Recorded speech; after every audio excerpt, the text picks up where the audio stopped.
Salut à tous, j'espère que vous allez bien, je suis contente de vous retrouver aujourd'hui pour une nouvelle vidéo. Dites-moi, ça vous est déjà arrivé de découvrir une série mais genre vraiment bien? Bah normal, vous en parlez à vos amis, et ils disent oui je vais la voir, mais en fait ils en regardent d'autres. Alors aujourd'hui j'en ai eu marre de l'étaner, j'ai décidé de faire une vidéo dessus, alors c'est parti, on traîne pas, générique.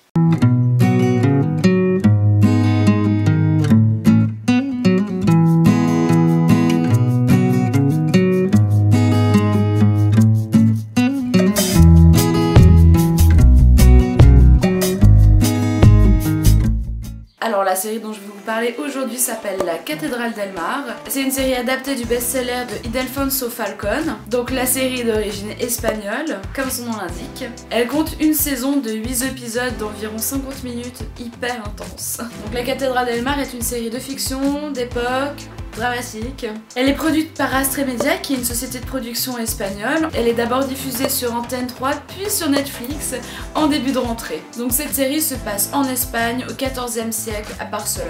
Donc on va suivre l'histoire d'un père et de son fils, Bernat et Erno Estañol, qui vont partir en exil à Barcelone en espérant construire une nouvelle vie en tant qu'homme libre. Plus l'histoire avance, plus le fils grandit. Arnaud deviendra membre des porteurs de pierre, qui sont chargés de convoyer leur chargement jusqu'à la future cathédrale Santa Maria del Mar. Un chef-d'œuvre édifié pour le peuple et par le peuple, et ceci dans un temps record, 57 ans. Son parcours hors du commun le mènera à être soldat du roi, pour ensuite faire fortune et devenir un homme libre et respecté.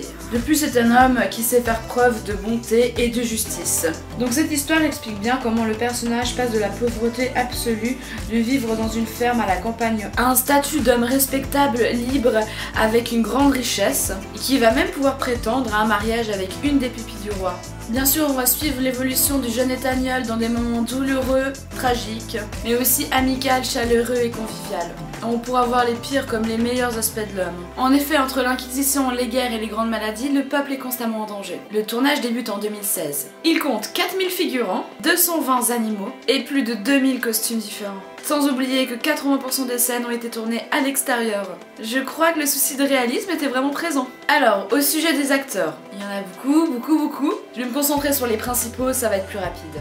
Alors, donc la série raconte d'abord la vie de Bernat Estañol, qui est joué par Daniel Grajo. Ensuite, donc le jeune Arnaud Estañol, qu'on voit d'abord petit et ensuite on va le voir grandir. L'acteur qui l'incarne adulte est Aitor Luna. Ensuite, on va retrouver un personnage féminin principal, qui est joué par Michelle Jenner et qui joue Mar dans la série. Alors, Michelle Jenner, c'est une actrice espagnole qui a joué notamment dans Isabelle, et en plus c'est aussi la voix espagnole de Hermione Granger.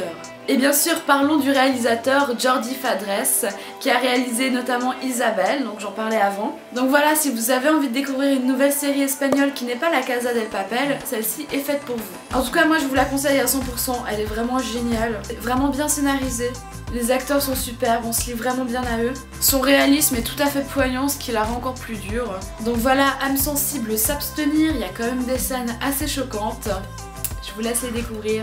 Voilà, 8 épisodes qui sera sûrement vous mettre en haleine et vous faire vivre des rebondissements. Voilà, j'espère que cette vidéo vous a plu. Elle était un petit peu courte, mais je pense que c'est suffisant pour vous donner envie de la regarder.